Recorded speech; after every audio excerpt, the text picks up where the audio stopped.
Most people think the power to prosper is about money. Not at all. The power to prosper has nothing to do with money.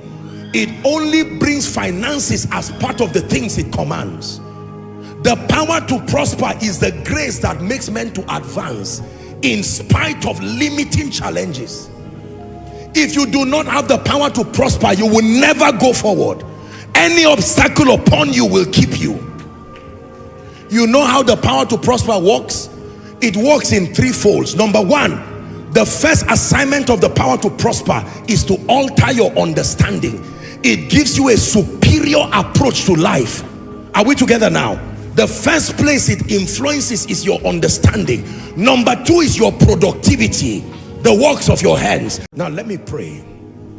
Let your power for signs and wonders rest on me, rest on me. Let your power for signs and wonders rest on me, rest on me. Signs and wonders are important.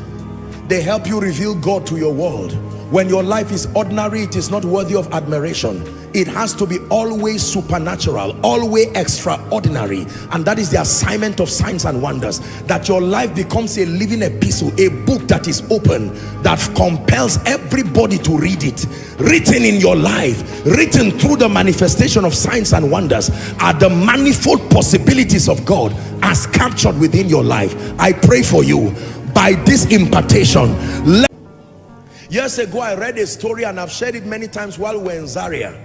A man who raised two children, was not a very responsible man, unfortunately, and he raised two children. One would later become a very bad person, a nuisance to society, and the other would grow to be some sort of businessman, very responsible man. And one time they had the opportunity to interview both of them, and they asked the bad, angry person, why are you like that? And he says, what do you expect with the kind of father I had? That was his excuse. Why are you bad and bringing trouble to society? He said, what do you expect with the kind of father I had? They now ask his successful brother, why are you like this? And said, he's also answered the same way. What do you expect with the kind of father I had? For one person, his father's negative situation was a challenge that made him say, if I came from a poor family will not come out of me. Can I tell you this? We live in a world where it is very easy to talk when you are not the one in the football field playing. You sit down outside in the stadium of life and you are watching people playing, and the person misses the ball and the person is tired and breathing, and you are watching and saying, just this guy would have just dribbled now. What is just dribbled? And you would have just passed. And you do not know that your own match is waiting. Sooner or later, God puts you, and in 10 minutes you are tired. He says, no, it's 90 minutes. Keep going. Are we together? It is easy to commend when you are standing outside and you are not the one actively involved. So a process helps us so that we can appreciate what successful people went through. When you see people who are humble, it's not an issue of your personality, it's a revelation.